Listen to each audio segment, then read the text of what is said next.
And now for something completely different. Please like, share, and subscribe to this channel because this channel is where you're going to find 1232, the audio epic. Ready? Get it? This is where it's going to be at. So make sure you subscribe. We're not dancing. Uh-oh. Uh-oh. Wait. Hello, it is Wednesday, which means it is another episode of Never Drop Your Sword. Hi. And Cheyenne, the sometimes co-host, often co-host.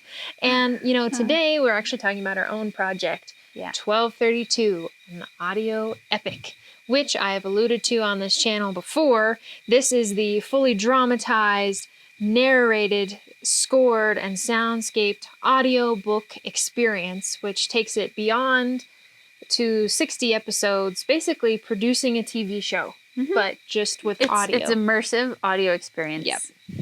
And we just launched the Kickstarter on Tuesday, so yesterday, and we already have over 30% of our goal, and we thank our backers so much. Oh, you guys are awesome. You guys are so amazing. But we are going to chat a little bit today about some backstory, give you some context. And this is the kind of content you're going to be seeing in the Kickstarter if you become in the Kickstarter if you become a backer, and then later we will be launching a Patreon, and this is some of the content you'll be getting, is this behind the scenes stuff. So enjoy. Estranged twins Rona and Flint are pried from their despondent lives by an incomprehensible force. Rona, a tempestuous cage fighter and runaway, wrestles with her geeky brother Flint as the siblings try to elude a dangerous enemy who was responsible for the disappearance of their father. An unlikely ally leads the twins across time through a mysterious ancient stone to medieval Wales in the year 1232 AD. Here they come face to face with a brutal world filled with superstition and legends. Along the way, they meet a penniless leader, a dark sorceress, and a warrior priest who provoke the twins into confronting the truth about themselves, each other, and Jesus Christ. Sometimes, it takes getting out of your comfort zone for God to speak to you. In the case of twins Rona and Flint Thatcher, it takes going back in time for God to get a word in edgewise. So, where did you get this story? Wait. Okay, so you might be confused. How did two sisters do this? Started as one. Yes, it started with her, and she'll tell you where it came from. And then I come in a bit later. Yeah, not too much later, though. I incorporated you as soon as I could, much to your I was reluctant. chagrin. You were reluctant. Well, you were very busy at the time, and it was a bit outlandish, much like what we're doing now. But I'm used to it now. Yeah, now you're prepped. So I was a self-taught screenwriter, and that was my ambition, my goal in life. And I had been writing a bunch of little scripts, and we had made a bunch of family home videos, short films. Yeah, one of them was Aliens, who shot negative. I ran the camera. I forgot about that one. Or my favorite... Aliens on Horseback. Aliens on Horseback. Oh my gosh, I forgot about that. And my favorite is The Quest for It. Yes, that one was... Yeah. That's I mean, the pink porcupine takes the cake. The pink porcupine, yes. Or Uh-Oh. Superhero I didn't like of the that West. one. That one stunk. Anyway, so that was a B movie. B movie. We, long before iPhones and Instagram and TikTok. I mean, if we had had these resources back then, the world would regret it. A long time ago, right? No, just kidding. Probably not. But anyway, so I was in my last year of high school, and I had been having a reoccurring dream. Now, my passion is for... What was the dream? Hold on, I'll tell you in just a second. Okay. Hold on. So my passion is for Celtic everything and British everything. History, lore, culture, heritage, even the religion, the music, many things about it have always intrigued me. And so I had a lot of that in my head, but I knew absolutely nothing about Wales. I had not gotten so far in my studies to understand where Wales fit into it. I honestly didn't know it was a separate country. I didn't know that either. But I didn't then. And I had this reoccurring dream about a brother and sister who get whisked back in time to medieval Wales, of all places, and had this crazy adventure with this enchantress and this prince who's lost his kingdom. And, it sounds kind of, I don't know, normal, cliche a little bit, probably influenced by a lot of the movies I was watching back then. But I literally had this dream night after night after night. So I started writing the script, and like the good guys were hiding out in a cave like Carlsbad Caverns. Like, I honestly related a lot of the story to what I know of New Mexico, which is our home. So there's outlaws. They always hide in caves, like Fox Cave, Carlsbad, whatever. And, there's always kind of the guerrilla warfare tactics where they go in and fight the bad guys. And your imagination is like mine. Yeah. It's not complete without, like, horseback chases and like firing arrows and sword clanging. Like, it's just not complete. Like, there's got to be, gunfire, something like that. There was still gunfire involved because we started from modern times and went back. And so there was a lot of interesting details that I included. It's like moths. Yeah, I'm like, take it down my shirt. There is, let's see, where was I? Oh, yes. So this reoccurring dream, I start writing the script, and I'm like, I need to kind of look at whales. So I pull out a National Geographic map of the United Kingdom and from the 70s. And I'm looking at whales because we didn't have very good internet. We had dial-up. Okay, so I got to say, she picks the one name she can pronounce because everything else is really, like spelled like weird. I don't know how to. I still barely know how to speak any Welsh whatsoever. Yeah, and wait till we tell you about our trip. Yeah, but I'm looking at the map, and yep, this one town I can pronounce: Brecon. Bacon, Brecon, bacon, bacon, Brecon. And I was like, oh, that works. And so I picked that as the name of my town. I did no research. Like I said, there wasn't any research on Brecon that I could get my hands on. And I didn't really care, unfortunately, because I was like a Scottish super fan. So as long as I wasn't trying to like mix up things and get historical inaccuracies with Scotland, I was fine with totally making up my own stuff for whales. She's like, well, there's not a whole lot of history here. Nobody knows it. I can make anything. up whatever I want. Yeah, so that was the whole goal. So wrote a 90-page script, which is a feature-length film that I tried to convince my family. Ooh, by the age of what? How old were you? 17? 17, yeah. Yeah, by the end of your senior year, you're like, let's turn it into a movie. Yeah, and I was like, we'll make it a senior project so that I can submit it to the school and like get some help. To make it. And she did graduate, amazingly. Hey. And they let her do that. They did, actually. They did let me send it in. So my uncle, Sid Goodlow, who you will see a lot in this, he's playing Priest Michael. He played Priest Michael back then. He's still playing Priest Michael. He was like, you know what? Instead of making a movie, let's focus on making a trailer. Let's like make something short. Yeah, he studied film. Yes, film and screenwriting. Biola University. Yeah. So, and he was a filmmaker, and so he's like, let's do it short. So we got an old camera with like DV tapes, little tapes. There's nothing digital about it. And we convinced 68 people in an extremely rural area in New Mexico to make a medieval film in the Wild West. And Cheyenne... The craziest people from church. And all of our ranch neighbors. Yeah, exactly. Anybody who could ride really good. And some wonderful LARPers that we found in the park. And you were always so creative. You actually worked on your art by drawing and practicing and painting and always had an eye for color that I needed her to make all of our sets. I'm on a rodeo. I'm busy. Yeah, she was very busy.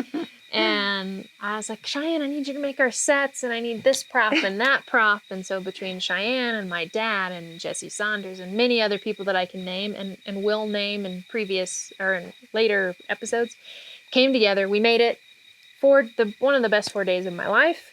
And we made the trailer, or kind of like a little short film. We cast people that had charismatic to them. Cheyenne and I filled in roles that we couldn't find anybody to play. And then we took it to the homeschool convention in Albuquerque and tried to encourage other homeschoolers to become filmmakers. And several of them did. Yeah. So that's the backstory of 1232 and its origin. But in 2010, a year after we had made the trailer, we got the opportunity to actually go to Brecon. And in that trip, it kind of sealed in our mind, oh, this story is bigger we had already been starting to start the novel because I don't know what was it for you that made you like it after all the torture I put you through. Well, I mean, I was a late bloomer. I guess I am a late bloomer, but I knew exactly what I wanted in high school, and then I get out of high school and I'm kind of like, what do I really want? And I thought that maybe I'd be a writer. So I wanted to study literature, and I was, wanted to do that. And then I wanted to do journalism, and just kind of I had just sort of washed ashore at the ranch once again. Like, I don't know what I'm doing with myself. And there was, to quote one of my favorite movies, kind of, and there the script was there. And there I was there. And God being who God is, well, there you are. I couldn't help but write. So I just started turning it into a book. But I didn't tell her. That's right. For several months. Yeah, until I had written like this whole beginning, this other beginning, which is lost. Or just, we don't have it anymore. It's not lost, but it's not the one. Gone. It's not the one that's there. But it was like this whole other like thing. And she's like, eh. No, but I don't remember what I felt. It was I probably was rude. You're like, cool, but no, that's not my story. And that's how I started writing it. I just didn't give up though. I just kept trying to turn the script into a story, and then after we went to Brecken is where it became a book. Yes. I wrote like 70% of the novel in 5 or 6 months. Yeah. And then, like 8 years later, I finished it. Yeah. I know, yeah. It did take a long time because we had a lot of life stuff, and we both got married, and you had kiddos, and I went on tour, and lots of things happened, and we had to shut 1232 out of our minds, thinking that it was one of those things where it's a childhood dream and we needed to move on. Nobody's first story is ever good enough, is what they say. Yeah. And it's time to trash it and go forward. And so we tried to do that throughout the past 10 years. And just forget it. Yeah. Just I started a blog when the kiddos were babies, and I just went, going a different direction. Yeah, and I was focused on the music and trying to write other stuff, but 1232 would always come to mind. The voices were like in a glass box in my brain, like yelling and banging on the walls, being like, "Can't you hear us? We are trying." That's the thing about writing, especially like making up your own. I don't know if it's fair to say this, but the story's yours, but I met the characters first. Yeah. Like, after you knew their names and introduced them to me, and then I you met sat them, down and had coffee with them. We sat down, we did life together for 10 years, me and that's so true. These characters. So, if you're a creative person and, that makes sense to you. If you're not, I pity you. I'm sure. But it's true. I've been haunted by characters from the book, but also connected spiritually with what happens to these characters. And they end up telling you their lives, and they tell you, like for me, what happens when meeting a character is first I hear their voice and I perk up and I say, "Who said that?" It's not in my own head, and then She's not schizophrenic though. She's okay. She's okay. I hear a voice. Or I've got 20 billion personalities. I hear a voice, and then I get a name, and then bits of their story start coming to me. And what is so beautiful about what the Lord did with you and I, because we're going to get into how the details of the recurring dream from 2009 matched exactly what we saw in Brecken, which you and I had no clue was going to happen. You guys won't believe this. Yeah, a little more unbelievable stuff. But, that was what was so beautiful. It keeps happening. Oh, gosh, I know, right? Is that you immediately connected with that.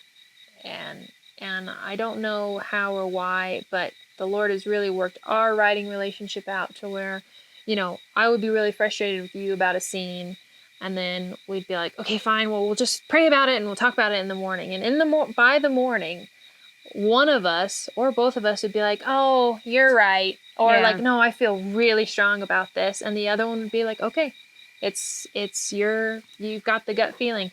And so that's how we worked writing this whole thing. And we had to do it. At first, it was meeting in person and writing it and reading over it on the laptop. Then it was trying to like mail each other printed copies. That was really fun. Then it was little red marks and stuff. Yeah. Then it was trying to mail each other hard drives. And it actually took many a year before we could start using the internet and start exchanging Google Docs, which even then that was not smooth. We love the collaboration feature on Pages. Yeah, exactly. That was amazing. That was a miracle, which we just discovered in 2019. But anyway, so we went to Brecken in 2010. We took Jet, my future husband, and our cousin Monty. And Monty was part of the movie, and we planned this, it wasn't actually planned at all, but we knew we wanted to go to Brecken and visit. And there it was like, hey, Monty, you want to go? Nah. Yeah. Yeah, exactly. And so we got backpacks, and we were like, we're going to backpack. We're going to rough it. And you should have seen me at REI. I'm like, I just need a backpack and a raincoat. Yeah. And talk about like full rain bodysuit is what we actually needed. I had wool socks and like 2 pairs of pants. I don't think I brought we took hardly jeans. anything. We took like a couple pairs of jeans, which is so heavy when A, in your pack, and B, when they get wet, and then C, when they're in your pack wet. I didn't have a water bottle. I didn't have like normal things. We're used to horseback camping and stuff, and so the horse carries it was so everything. much fun, though. It was. And we get into London. We're going to take a train to, don't say it properly. How did we think that first town in Wales was said? Abergavenny. Abergavenny. Abergavenny. And so we're asking people. We get off the train. Yeah, we're like, where's Abergavenny? Like, we can't even see it on the sign. Like, it just doesn't exist. It's like, we're Abergavenny. And people would look at us like, I don't know where that is. I don't know where you're trying to go. I don't crazy American kids. We're running from one side of the tracks. We're trying to get from London to it. Yeah. Because we think it might be this train going this direction, but they've got it might be this one. The names of the towns and trains like going off up above us, but we're not hearing Abergavenny. So we don't get it until somebody like shoved us on a train. Is like, this is the one you want, and we're like, oh. Then we're sitting on it, and we hear them say Abergavenny, Abergavenny, Abergavenny, and we're like, oh, we don't know Welsh at all. So we get to Abergavenny, but we're from New Mexico. We have a great sense of humor. We live really close to Socorro. Yeah, exactly. Socorro. And so we get there. We had a wild night at a pub, which was really funny, which we don't have to get into any of those details. And we hit the road the next morning, and we're going to walk from Abergavenny to Brecken. Because we think it's like 10 miles maybe or something. This country's small, and we get on. Some of the road had places to walk. Others were like literally dodging cars. So we finally meet somebody that eating says the bus is coming. It's apples. right down there. Yeah, and we ended up several nights in, and we chased a bus and got to Brecken. We arrive in Brecken, and we immediately go to the library to kind of get a sense of where we were, get a map. Jet and Monty were going to be like, these girls are crazy. We're taking over. And we're here. We're like, I'm like starstruck. I'm like, we're here. Like the river, the castle. Like, it's here. Ooh. And everyone else is like, we need food. We need a place somewhere to sleep. Yeah, we need to dry our clothes. But Cheyenne and I start going off on tangents in the library. And something that I had written in my script was that Brecken Castle wasn't finished. The year 1232 was in my dream. It just sounded nice. It sounded good. And that's what popped into my head. Apparently, in the years of the early 1200s and a little bit before, Brecken Castle was not fully built, just like it had not been in my dream. And actually, parts of it were made of wood, which is what I had said as well. And it was. The walls were stone. but there was it was only really partially walls, finished. Yeah. And so we're like, whoa, that's weird. Well, maybe we just, that was coincidence, right? And then like the river that our characters run through a river. to get away. Exactly like it's right next to the castle. Like that's goes right weird. by it. And then I had seen maybe a picture of the Brecon Beacons, which are these two beautiful mountain peaks. And so we knew that was there, and we're thinking, but I didn't know Wales was going to be so rugged and especially in the north, which we didn't really get to go to, but I thought it was going to be more like Ireland, like very tame. Well, but wrong. In our part of New Mexico, we've lived a lot in the mountains, but in Lincoln County, you have mountains proper with pine trees and stuff. You have some rolling hills and brush. And then a lot of Lincoln County is just pretty open, and you got big old hills, but they're rocky and they're rough and so that's what we were familiar with. There's no trees on them, and you go walking around Brecon, you look around, and change a little bit about the climate, and it's not that different. Yeah. So it was just what was in our head, and we had already started writing the book and fleshing it out, and then we get about a day into Brecon, kind of get sorted, and then we discover that about 4 or 5, maybe 6 miles out of town, maybe not quite that, whatever the distance is, there's a whole cavern system that was home to many an outlaw and actually a resistance that existed in Wales in the 1230s against the English and against a ruling governing body of Brecon Castle. And so that fit exactly with our story. So we went and visited, and it was actually a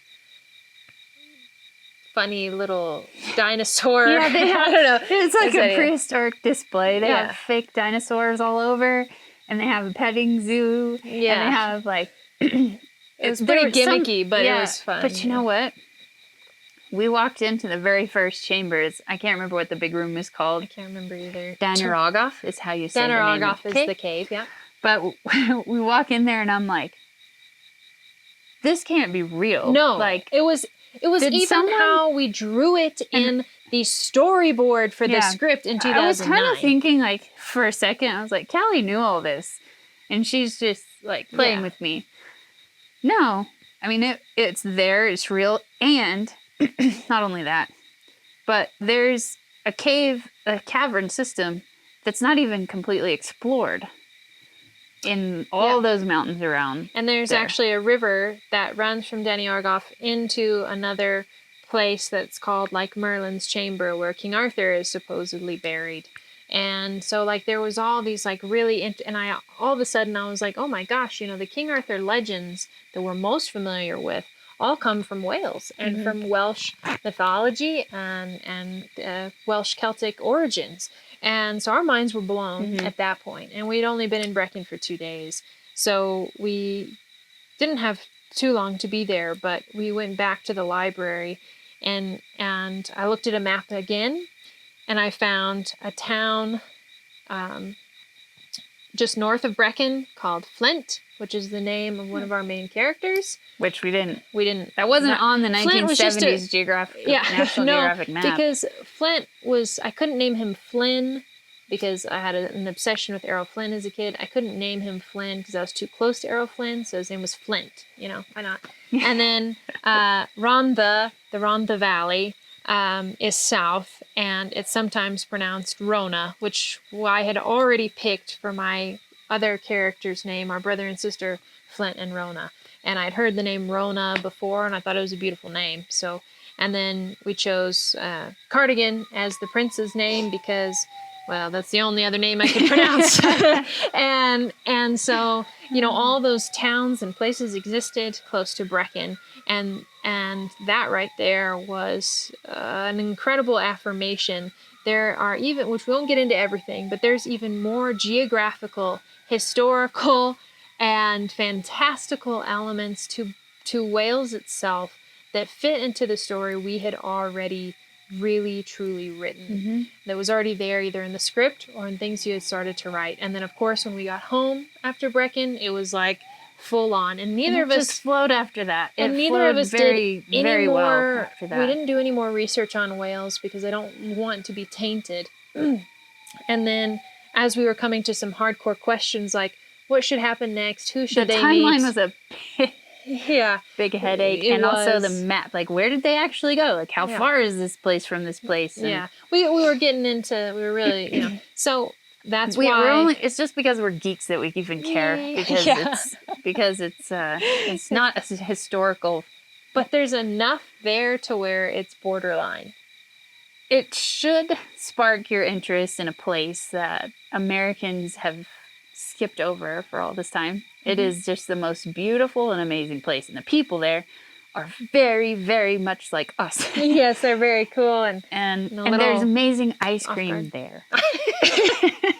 In Brecken. And I got to go back in 2018 for a week and hike the valleys again and go to the Brecken Fair and just immerse myself in it again, and just once again overwhelming sense of peace. And so that is how the story happened. And since then I've tried to educate myself more. We have fixed a few little things so that we would be more respectful to different Welsh cultures and things and pronunciations. Enough.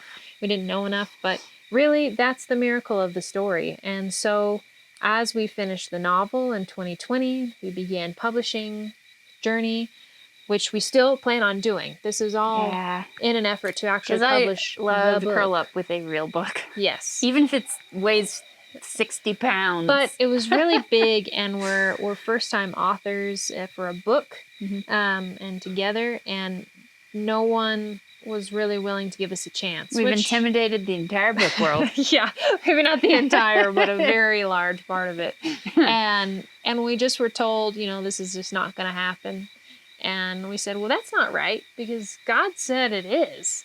And so instead of dancing on TikTok, which we will not make a dare for a stretch goal with our campaign, we were like, let's think of something harder to do.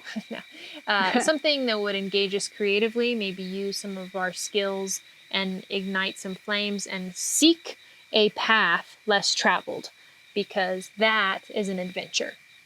And that is where we came up with the audio epic, which is what we're pursuing. That's the Kickstarter. It's dropped. There's links in below there to make a pledge. Please make a pledge of any size. It is welcome. We have wonderful perks and tiers to check out.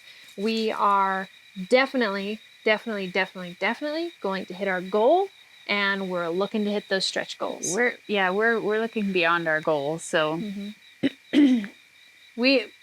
I wish you could have come with us on that first trip, or if we could just go back together or something somehow. Time travel.